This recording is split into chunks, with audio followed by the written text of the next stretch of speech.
Salut, c'est Trado, content de vous retrouver pour la mise à jour de la préparation de la semaine de trading. Comme vous en avez l'habitude depuis quelques semaines, désolé, mais je suis toujours en vadrouille et je n'ai pas mon matériel pour faire une vidéo techniquement achevée, donc ça reste quand même assez minimaliste, veuillez m'en excuser.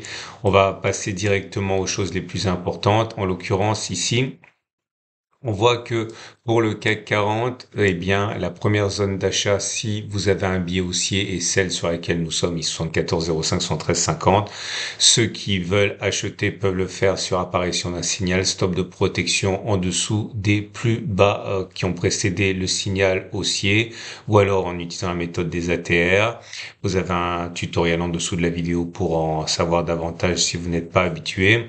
Autre possibilité pour les plus patients, attendre un retour sur les 73, 10, 72, 10 pour acheter sur signal, stop de protection sous les plus bas qui ont précédé le signal haussier ou alors avec la méthode des ATR.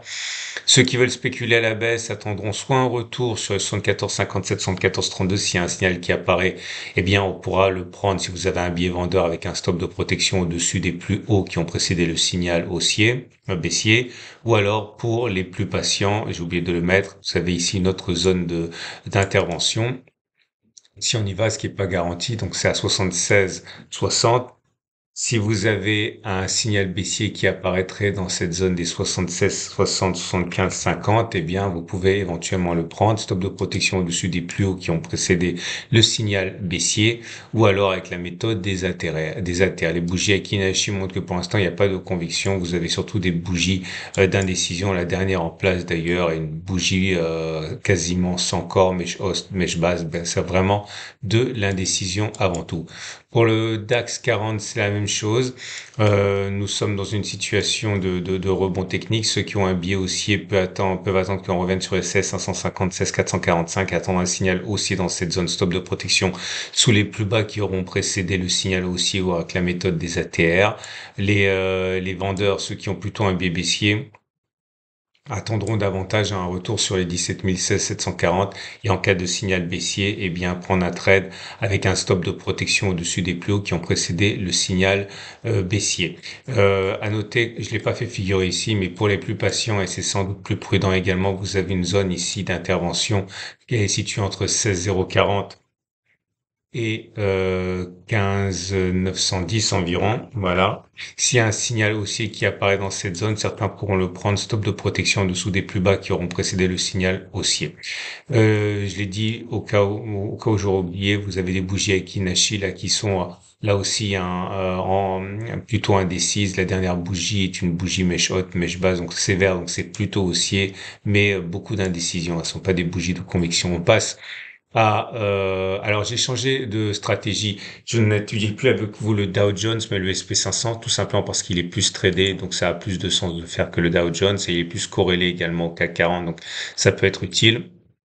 Si vous avez un biais qui est haussier, eh bien, vous pouvez attendre un retour sur cette zone des 47,00, 46,60, un signal haussier qui apparaîtra dans la zone dans laquelle nous sommes pour être pris. Stop de protection en dessous des plus bas qui auront précédé le signal haussier. Et pour les vendeurs, éventuellement attendre un retour sur les 48,00, 47,80, signal baissier, donc, et avec un stop de protection au-dessus des plus hauts qui ont précédé le signal baissier.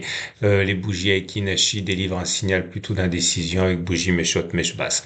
Donc voilà, c'est rouge, donc c'est pas haussier, mais c'est pas extrêmement baissier. Je vous rappelle que lorsque je parle de signal haussier ou baissier, je renvoie à tous les signaux que je vois avec vous dans les formats journaliers du CAC 40. Vous en connaissez sans doute des centaines. En tout cas, moi, je vous en ai donné énormément. Ça peut être des choses, des signaux d'indicateurs techniques, de chandeliers japonais ou autres, hein. On passe au Nasdaq, dans une situation également de rebond technique assez précaire. Ceux qui ont un biais haussier peuvent attendre un retour sur toute cette zone bleue ou orange, hein. Ce sont des zones de support. Donc si vous avez un signal haussier qui se manifeste dans cette zone, vous pourriez tenter de le prendre si vous avez un biais acheteur. Stop de protection en dessous des plus bas qui ont précédé le signal. Pourquoi cette zone? Parce que c'est une zone ici de congestion. Et les zones de congestion, comme ça, vous voyez, c'était une zone de congestion. Elle a fait résistance, elle a été cassée, elle a donc changé de polarité, elle est devenue support, hein. C'est ça l'origine de cette zone orange. Et si vous avez un biais vendeur, je pense que le mieux à faire est d'attendre un retour sur les 16 980, 16 900. Il y a une zone ici que j'ai pas fait de figurer, mais elle est évidente ici, hein, cette zone de résistance. Bon, elle est un peu plus précaire, mais je vais la faire figurer quand même. au cas où vous seriez intéressé, surtout pressé de rentrer en spéculation baissière. Cette zone est comprise entre 16 660 ici et sur sa zone basse, il s'agit de 16 550. Ok, donc tout signal haussier qui apparaîtrait dans cette zone pourra être pris, donc trade baissier avec un stop de protection au-dessus des plus hauts qui auront précédé le signal baissier. Bougie Aikinashi là aussi neutre, hein, vous voyez, c'est court. Bon, il y a c'est rouge, donc c'est pas haussier, mais vous voyez, c'est pas des grandes bougies rouges sans méchotes comme on a pu l'avoir, hein. C'est plutôt de l'indécision qu'autre chose. On passe à l'euro-dollar. L'euro-dollar dans une situation de rebond technique sur la zone des 1,0877, 1,0929. Ceux qui ont un biais haussier peuvent attendre un retour dans cette zone. Stop de protection en dessous des plus bas qui auront précédé le signal haussier, ou faire la même chose, mais sur la 1,0804, 0,7, 0,727, ça correspond à cette zone de support qui est née là en début décembre. Ceux qui veulent spéculer à la baisse, par contre, ont cette énorme zone ici de résistance. C'est une zone de résistance journalière et hebdomadaire, hein, donc très large, mais n'importe quel signal qui apparaîtrait dans cette zone pourrait être pris par les traders qui ont un biais baissier, stop de protection au-dessus des plus hauts qui ont précédé le signal baissier. On va terminer avec Bitcoin qui fonctionne par impulsion, stabilisation, impulsion, stabilisation. Là, pour l'instant, c'est la stabilisation depuis la grande impulsion que l'on a eue. En tout cas, si vous avez un biais haussier, c'est sur 42 600, 48 100 que vous allez trouver beaucoup de traders susceptibles de prendre des signaux haussiers, stop de protection en dessous des plus bas qui ont précédé le signal haussier. Vous avez une autre zone ici, hein, qui pourrait éventuellement vous intéresser si on y va, mais je pense pas qu'on va y aller cette semaine. Mais au cas où, elle est comprise entre 38 515 euh, et pour sa partie basse, il s'agit de 37 440.